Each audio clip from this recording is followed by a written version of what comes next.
I have pushed the record button. It has begun. This is it, folks. The moment you've all been waiting for. Evan and Paul together again for the first time on the internet. Great This, things will happen. yeah, I hope so. This is Such Collectible Nonsense, a title Paul thought of.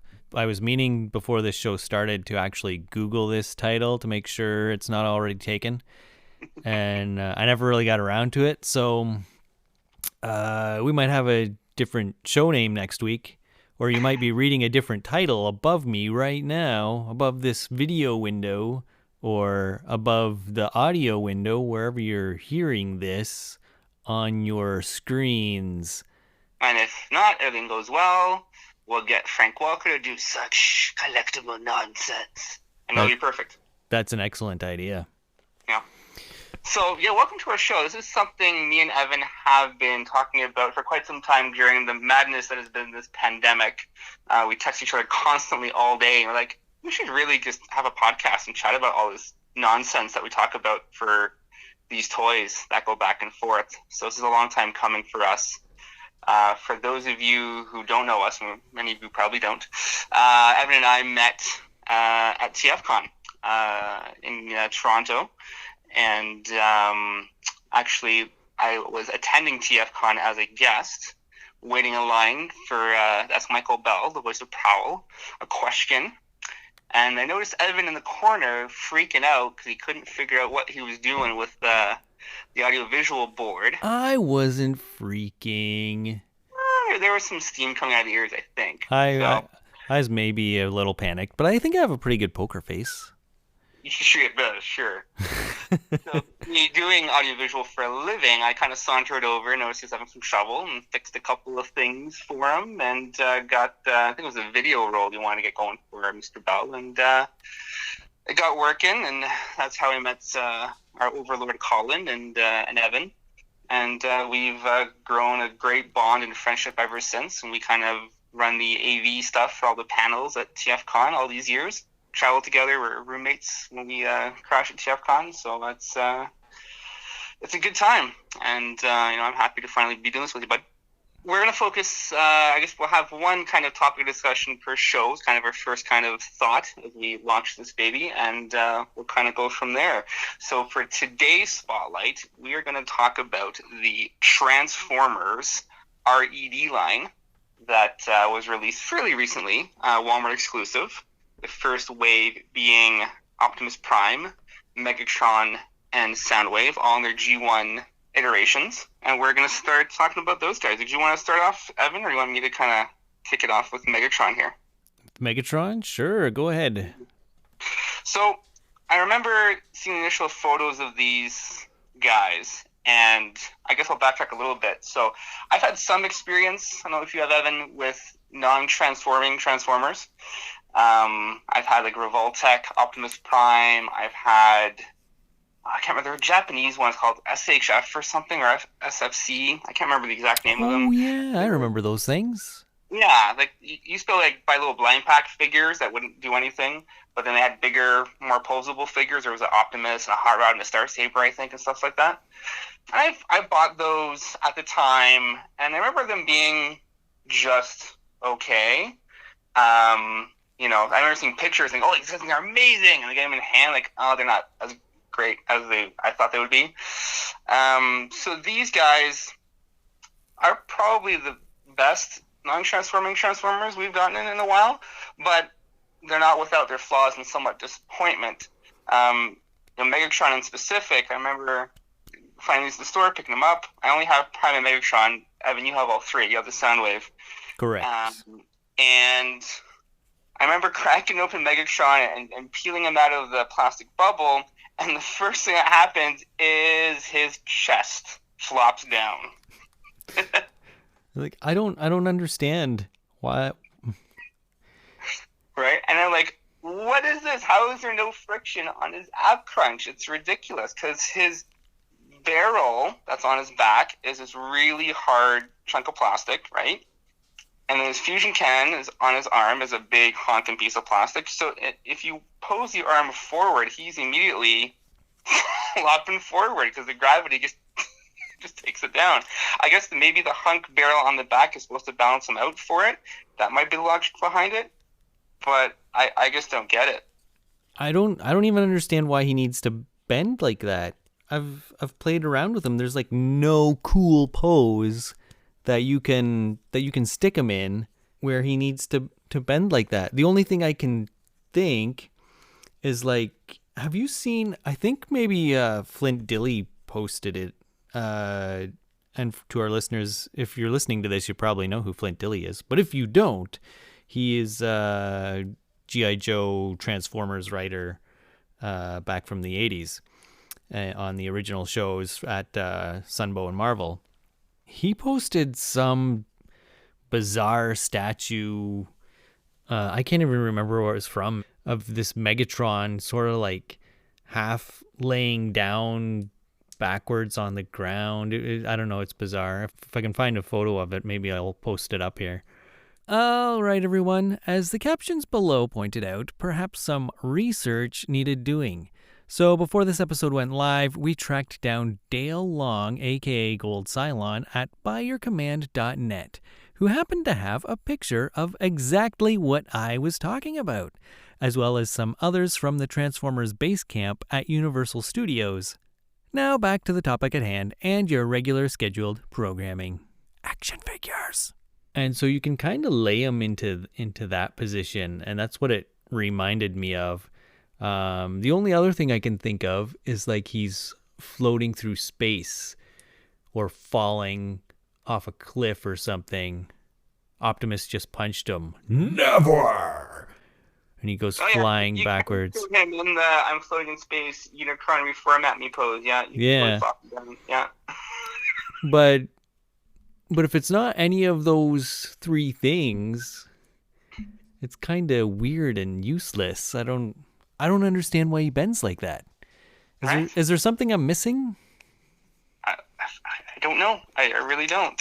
Like, ab crunch is a thing now. Like, in the day and age of 6-inch figures, Marvel Legends, Black Series, Lightning Collection, articulation is king. So I guess they were looking at ways, like, because Optimus and Megatron have similar, but articulation, but also very different in terms of the arms and the chest, right? Prime doesn't have an ab crunch. I don't know if it's because he has the Matrix bit with the chest instead, but and Soundwave has the tapes, right? So his chest doesn't do nothing, right? No, there's no ab crunch, nothing. Yeah, so again, it would make for some dynamic posing, but with the lack of friction, the weight of his cannon really doesn't allow for it, which is, it just looks really silly, depending what you do, right? So, yeah. So you crack this thing open, and the first thing that happens is you, like, I almost thought, oh, is mine busted? Is it a loose joint? Like, and then you told me yours was the same. So I'm like, okay, so this is just, they did this on purpose. So I'm like, oh, I hope these don't suck, because I thought they were kind of cool. I noticed how they're made from a very rubbery plastic almost. Worries me a bit with these joints kind of wearing each other out after a while and not taking the weight. Like, the legs are very chunky and heavy, and some of the bits may not last very long. How do you feel about that? Yeah, I never thought of that. What would you call that joint? It's not like a ratchet joint, but you can feel it like click into place as you move his knees. Do you know what I mean? Yep. You got yours there? Yep. Yes, it's like a friction. Almost. Well, there's lines here, so it's almost a ratchet joint. So it clips a couple of ways, and then it lets loose when you do the double articulation. There's two points here on the knee, right? I hate the chicken wing arms. They drives me nuts. And they're still level to his shoulders, right? Like, yeah. They don't flop up. You flip up Megatron's, and he's eating his shoulder. Doesn't look good. When I look at him, he's just standing there hanging out. I don't see an issue. He looks like Megatron. But then he lifts his arm to aim his cannon, and like what you said, he's like eating his shoulder, and he I don't know, there's just something off. But if he's just standing there hanging out, contemplating, pontificating, thinking evil things, then what should I have for breakfast? Then he looks good. No, there's definitely a lot of poses you can get him in that are fine. Like, you can still get his arm cannon to shoot normal, like, looking pretty good, but you have to pretty much rotate his arm up, twist his, bicep, and get a straight on shot.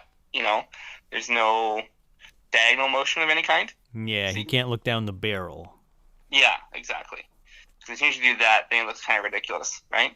Because I do love, like, the overall aesthetic is great. I think they really did a great job on point. Like, the head sculpt is really good. The coloring on him is pretty cool. He's nice, bright, kind of silver. I love the accessories. Like, I like the mace and the Energon cube that he holds. And I'm actually surprised that the cube was molded to his hand. It wasn't like a separate piece that just clips into something. So that was kind of interesting. And the box is really slick. I looked at the packaging that they designed for these toys. They're really cool. Like, I'm not big on packaging, but they've done a really good job making these things pop off the shelf. For all, like, the Hasbro stuff these days is looking really good. All the similar type of diamond-y angled packaging is super cool. Like, so for what they are, they're fine. I wish they were, again, with the state of things in Canada, like $30 figures are a bit steep for what you get. Like, there's no Build-A-Figure with this. You get a good amount of accessories, but nothing, like a bunch of hands and a couple of things. But, I like it, but I don't love them. So I don't know if I'm going to go too hardcore on the line overall. But again, the first impression being Megatron here taken out of the box with that initial ab crunch, it was like, why Hasbro, why? The other weird thing I thought with Megatron here is his little, I don't know, hip pads. What's up with that? These little pieces that flip up at his side. Well, if they weren't there, would it look weird? But I guess, yeah, they pretty much kind of get in the way at the end of the day. I guess maybe that's why they have the hinge there, so he can bend his legs out if you are so inclined. Or if he's got the ab crunch going and he's falling through space. And I don't know if you know, so at first I thought the feet were really terribly done because the way they were stuck within the housing of the ankle, the articulation didn't have a lot of room to grow. But if you pull the foot down and out, you get a lot more range of motion with the toe Holy and the ankle smokes. stuff. I didn't know that did that. Yeah. Whoa. Yeah, there you go. Blew your mind, didn't I? Yeah. Yeah. That's amazing. Whoa, Yeah. Look at that. Yeah. Well, you can't look because you're listening. So, pro tip, works for Prime and Megs. I can't speak for Soundwave. But it really helps out your posing and leg articulation once you pull those feet out of the shoulder. Wow. Dun, da, da, da. Nonsense. All nonsense. Now, the one thing I think we both agreed on is we would have liked at least one more head or face for Megatron, like a screaming face. Yeah. Similar to the Witcher piece, right? Obviously, Prime and Soundwave don't need a different face. Just went through some weird battle damage crap. But at least I think Megs could have used a screaming face. Would have been a nice accessory to have instead of maybe 2 or 3 of these hands I'm never going to use. Figures in general that come with 20 different hands, I don't care. Give me an extra head or lower the price. I don't need 15 hands. And I would love an extra head for Megatron here, like the Scream face that you mentioned, as opposed to this resting bot face. But just to look good, I'm very happy with the head sculpt. I think it's right. Scream's G1. It looks really good. So next, I guess I'll let you take the lead on Soundwave, but I want to share the quick story. So when these were getting released, me and everyone going back and forth on, what these things were all about, what would be cool if they came with. How cool would, Soundwave be if it came with a laser beak and you could clip it on, Soundwave's arm or Megatron's arm, that kind of stuff. And then Evan jokes with me and goes, "Nah, they're going to give us laser beak in tape mode." And sure enough, we'll get Laserbeak in tape mode and 18 alternate hands instead of a bird or a transforming tape. And we didn't get quite 18 hands. I think it was probably only 17. But definitely a missed opportunity to not have you probably have one in tape form, great, but have a robot mode version too would have been smart. What is cool about the tape mode is that it fits in his chest, and he's got a little button that, I was going to say that makes it pop open, but it's not popping open. Yeah, so I guess the button just kind of locks it. Oh, okay. So it's not spring loaded or anything. But you click the little button and you can flip his chest open. Laserbeak is sitting inside. And you can eject Laserbeak. The cassette just falls on the floor. It's not very dramatic. Laserbeak eject flop. Operation Laserbeak, are you okay? Laserbeak? Crap. So you're gonna have to animate that whole bit now. Right? Yeah. Yeah. Let's see if I can do a stop motion bit here. Shoot, now I dropped the tape on the floor and I can't find it. I was going to talk about how the tape is slightly different on either side. And I don't know if it's just my tape, but it's got sort of a bend to it. It's almost warped, but ever so slightly. And I can't figure out if that is on purpose. So if you want to stand them on end beside Soundwave, like your tape is about ready to attack, or if it helps prevent it from just getting jammed in Soundwave's chest because it's got a bit of a bend to it, so it falls out easier. If it was flat, would it just get jammed in there? Well, I'm purely speculating. Or my cassette could just be warped. I don't know. The plastic shield that pops down, is there slots where Laserbeak slides into, or it just kind of depresses inside the chest itself, like the Matrix does? Yeah, it's sort of like the Matrix on Prime. It's plastic shield that flips down. It's just flat. You can rest the tape on it.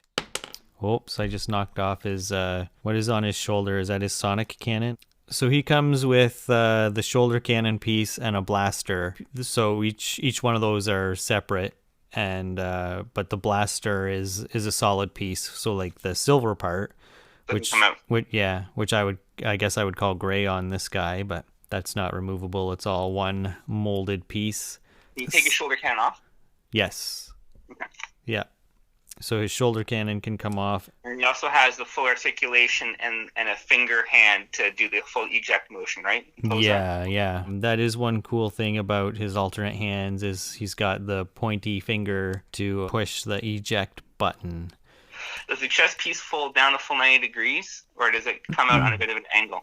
Almost 90 degrees. You can pull it down to 90. Oh, I got it to stay. I was going to say it had been slowly pushing back up, just ever so slightly. So, it's not a perfect 90 degrees, but it's close. I was wondering if you have him partially open, that way the tape can rest, looking like it's ready to pop out, like just so you can have that ability to pose it that way on your shelf, to have it not kind of just all the way down and the tape just fall out of the chest, I guess. Yeah, you should be able to do that in theory. But again, I dropped my tape on the floor and I haven't tried to pick it up because I didn't want to make all the rustling noises that the microphone would pick up and be like, what are those guys doing on their show? Check the same garbage can that all Colin stuff's in. It's probably in there. Yes. That was a Skeletoys reference, folks. The evil Skeletoys. Yes, for those who don't know, Evan is the amazing voice talent behind that show. One-man show with all those voices. So give it a listen. And no Skeletor's voice is not annoying. That is the point of the show. You boobs. Yeah, I don't want to go off on a huge tangent here. But everybody that complains and says, the voice is annoying, I can't listen to it. Can't you just do a regular toy show? Well, then it'd be like every other toy show. The voice and being annoying is the whole point. Like it? Now what? Right? Is it just me? No, it's Although I do seem to have a small group of loyal followers, and I have been told on numerous occasions that I am the king of jokes that only 30 people will understand. And so maybe that's one of these. I don't know. Does that cover everything you want to say about Soundwave? Oh, I was going to mention Soundwave's feet here, because you had just made me aware that Megatron's feet pop out. Soundwave's feet do not appear to pop out. No, I don't think so. I don't want to pull too hard in case I break it. Okay. But Does he have decent ankle tilt despite not popping out? yeah, Soundwave's the inside of his leg actually, like I guess what you'd call Soundwave's ankle. There's no panel cover there, so I think it's for the ankle ball joint to work better, so you can get some more poses out of them. And if that's not the case, then I have no idea. Okay. Similar to Megatron, Soundwave, bends at the knees. He's got that mid-thigh twist, whatever you want to call that. He does not twist at the waist. Oh, He does not twist that. oh no, I just got him. He was stuck. But yeah, I know what I'm talking about.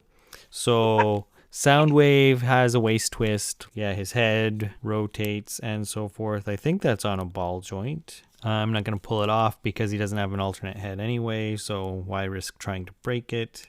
Mm-hmm. What I really like about these guys, the animation accuracy, Yeah. they look like they stepped out of the cartoon. Like at the start of the episode, you were talking about Transformers that don't transform. Who has a use for such collectible nonsense? Right. Right? And the only reason I bought them is because they looked like they stepped out of the cartoon, and that's really my jam. And I've almost bought the Super 7 reaction figures for that same reason, but so far I've held off. They have some articulation, more than the Super 7 ones. And I guess by the time the Super 7 ones get here as well, I don't know if Sunrise Records carries them. I know Sunrise carries some of the Super 7 stuff. But the reaction figures that I've seen in Canada are $22, $23. It's probably about the same by the time you do the exchange and ship them here. So let's be generous and say $22 for a reaction figure. And so for $8 more, I've got an articulated 6-inch scale figure, but I'm still on the fence because I also like old school Kenner stuff. So do I still have to buy all those Super 7 figures? I don't know.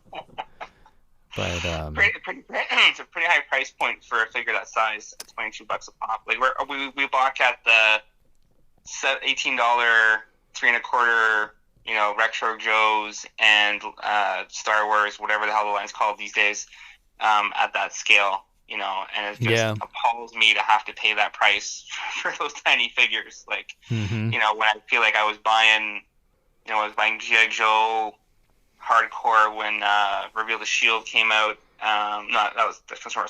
Pursuit of Cobra, I should say. And buying Clone Wars, Star Wars figures when Clone Wars was the shtick, and buying those like on sale for under $10 a figure at the time.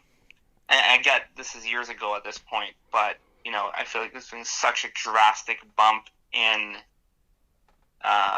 pricing that it's very tough to collect. So the things that take your collectible dollars, and look, there are people who are very strict. Like I know people who only buy Star Wars or only buy Transformers, but you and I, we dip our toes in a lot of different pools. I do Marvel. I'm a huge Power Ranger guy, so I do a lot of Power Ranger Lightning Collection stuff now. Transformers, obviously my jam. I've kind of been very tame on the Star Wars front, only getting like absolute favorite characters and obviously Mandalorian stuff. So having to go and get yes, cool looking G1-ish, but not really articulated or accessorized Super 7 guys for $22. It's a pass for me. I was at Walmart today.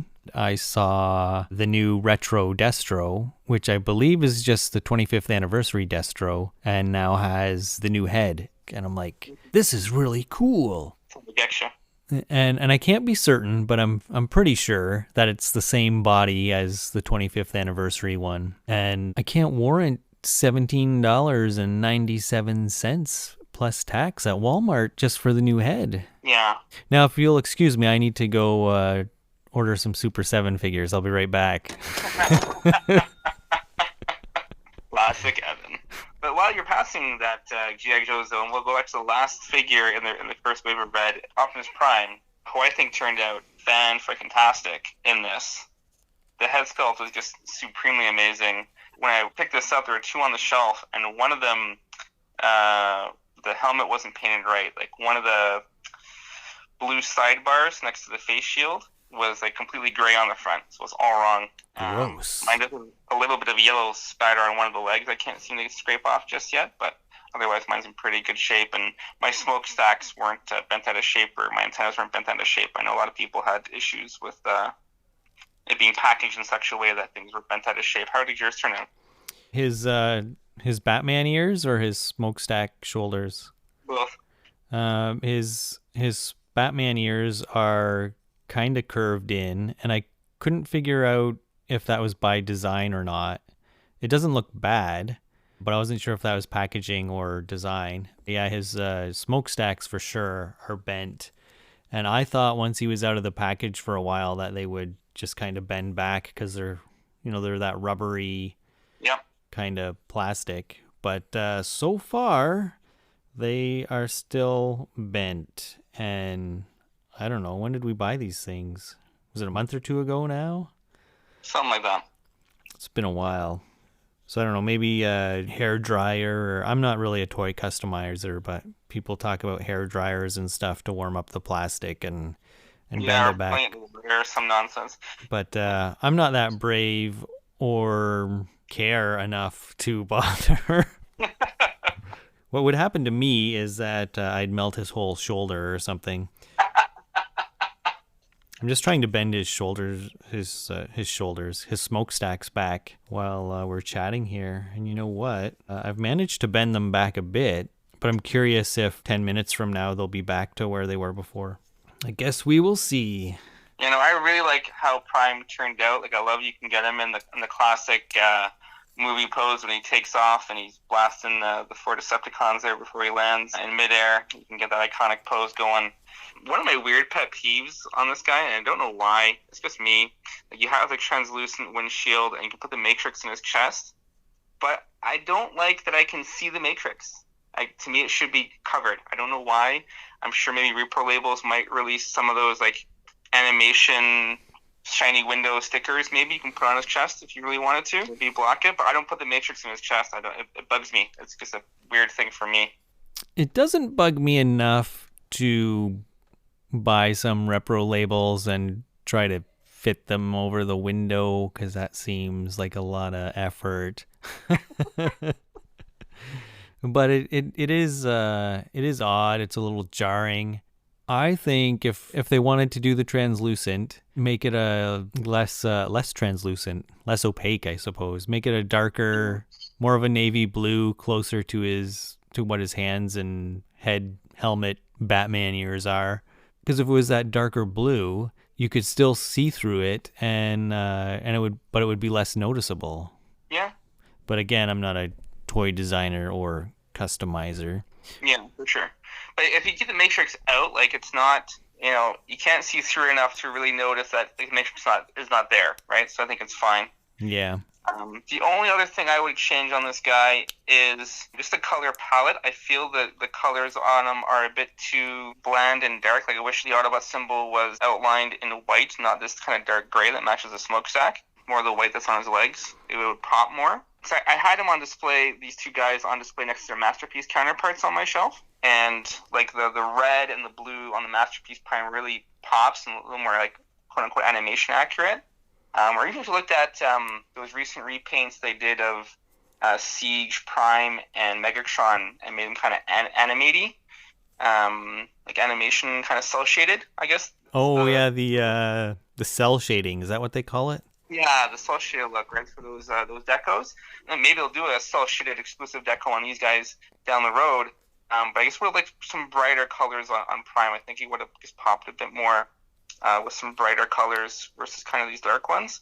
Because I have no issue with the mold itself. But again, I'm nitpicking at this point with this figure based on that. Like, I don't have too much of an issue with the Prime. I'm super happy with it. He's probably my favorite non-transforming like Optimus Prime figure, and it'll make for a nice display. You can have like your top, 6-inch figures from your childhood. You can have Optimus Prime, get a Super 7, fully posable He-Man and Lino, that kind of stuff, and have a nice collection of the 6-inch, figures, a Boba Fett for Star Wars if you want, whatever tickles your fancy, and have a really cool display of. You see some of those artists that come to TFCon or do whatever have these obligatory 80 shots of all the key characters from various shows, and this kind of gives you that fit if you like to collect that way and get different things. I don't really like them. I thought I would, but I don't like them standing beside other 6-inch scale figures. I don't know what it is. They're just slightly too small. Not that they're going to be to scale with the other 6-inch figures, obviously, but I feel like he just needs a little more bulk or something to him. Interesting. You know what? If I stood this next to, say, a Super 7 Reaction Lion-O, they're still not to scale. Right. But I think I would enjoy that look and vibe a little more. Or even the 2011 Thundercats. I can't remember who did those. Was it Bandai?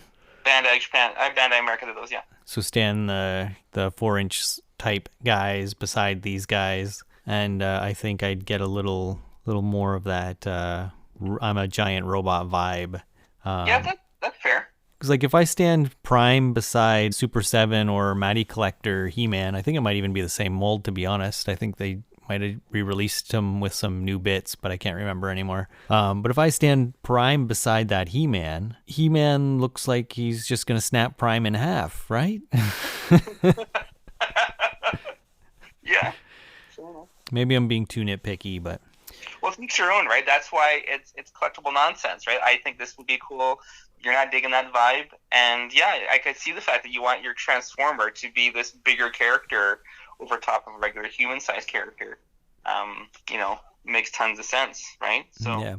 And the whole, these things they're Transformers, they don't transform argument. I don't know. They fill a niche, they fill a hole. They give you a figure with no kibble, no nonsense, nothing is hindered because of transformation. It's got great detailing based on, at least this first wave does. They jump off the screen like we've said before. But I guess the real question is, where is this line going to go, and are you going to collect it? Like, I got these two, I'm happy with these two, am I done? I don't know. Like, will I only get other key super favorite characters if they're done well? Yeah, maybe if I see a Prowl or a Springer or a Galvatron or something, I might bite on those. Like everybody, I don't know. Like I was doing some research before the call here, and I took a quick look at what's up next, apparently.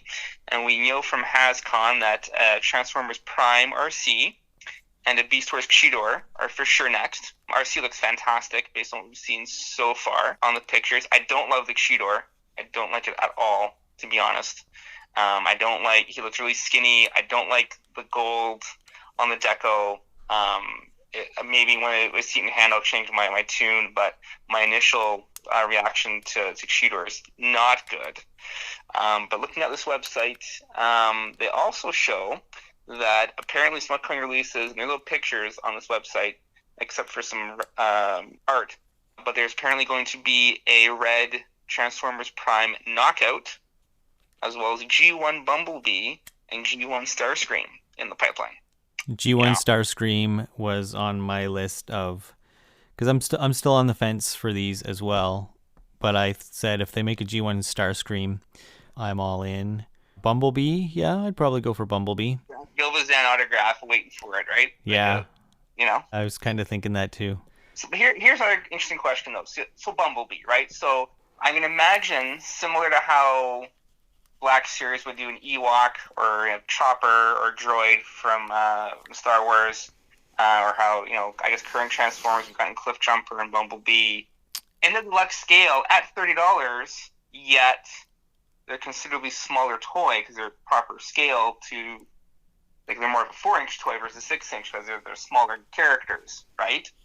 So sometimes they will beef up the accessory count to balance up costs. Sometimes they really don't. So, like, how do you feel about, are you going to spend $30 on a Bumblebee? Only if he comes with 18 hands, so I get my money out of him. You know what? I don't know that I would, unless I knew I was going to see Gilvazan in the next few weeks to get an autograph on it. I might spring for it. Maybe if they just make him the 6 inches tall and he's not in scale with the other ones, I guess maybe. No. I don't know. Then I can stand him beside my He-Man, and they'll look like they could go toe to toe, I think. But maybe like Soundwave here, he'll come with some other non-transforming accessory, maybe a spike. Put spike and spark plug in there for $30, and I would begrudgingly buy it. I'd probably see a spike and chip, maybe, as a possibility. Oh yeah, spike and chip.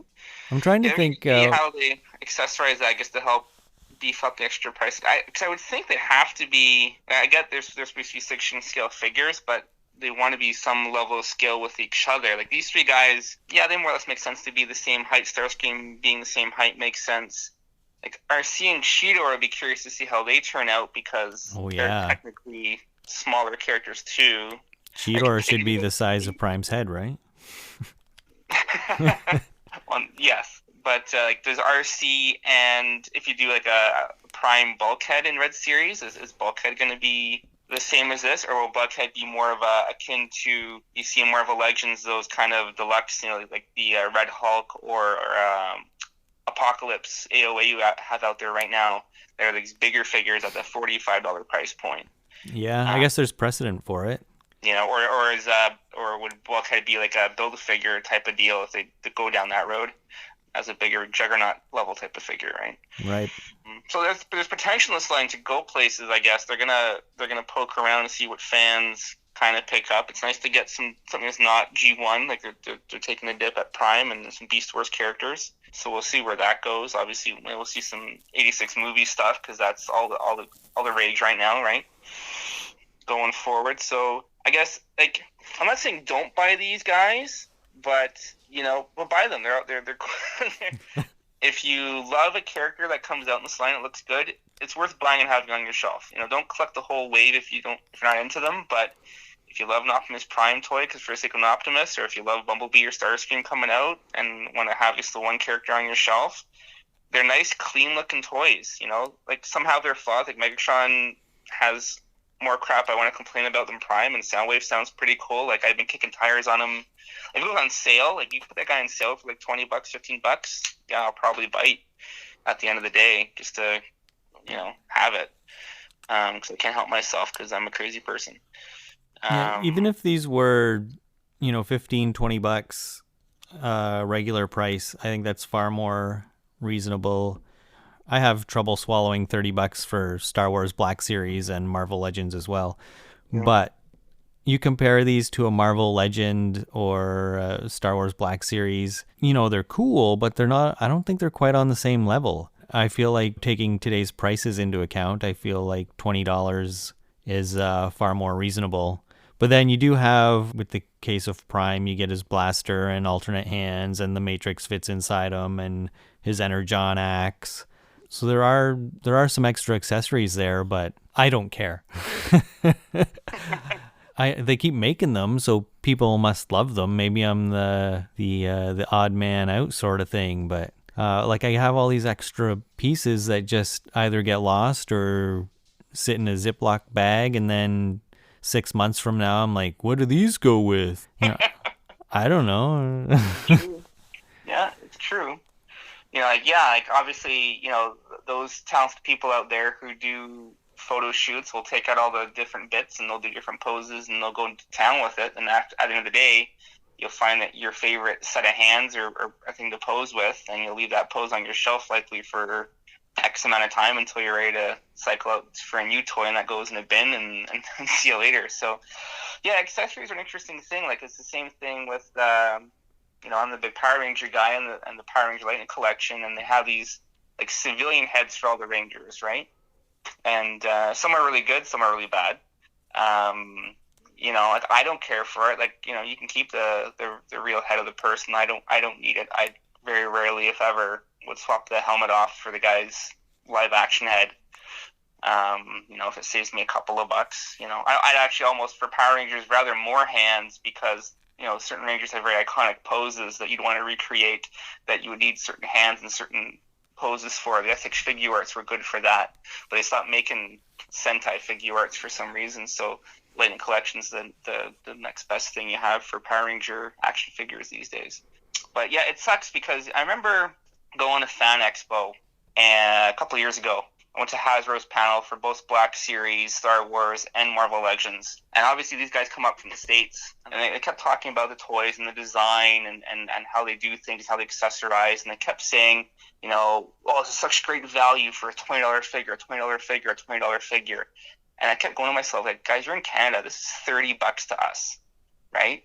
And I wish it was a $20 figure, you know? And it's funny because even with exchange at, what, the $1.30, whatever it is, like, it should be really more like $25.99 for us at most, right? Is what we should be paying for these things. So we pay a pretty penny for these freaking things, and it makes it, again, like I said before, very hard to collect. And you have to really be mindful on where your dollars are going to. So, you know, if I'm ever going to complete a wave of Marvel Legends, that Build-A-Figure better be the greatest thing ever. Otherwise, I'm buying the one or two favorite characters from a wave and I'm moving on. Yeah. You know, I would buy so much more crap if the pricing wasn't so obscene. And I get, you know, cost of plastic and this, that, and the other thing. It's all fine, but I feel like, you know, like come next year, you know, for a lot of these toys, now we're paying a $32.99 price point. That's the next price point coming for these things, right? Yeah. I've seen Black Series, the odd time they go up to $32.99 and then come back down at Walmart, and I'm like, what is happening? It's a great point. It's like, oh my God, this is getting really, you know, like, are you trying to make me stop collecting and deter me more? Like, there's only so much disposable income to go around, especially in COVID times right now. Yeah. You know, not everyone is making what they used to make, and you know, I want to go to town on the Studio Series 86 stuff, and it's like, oh, I I don't know if I can take the plunge at that.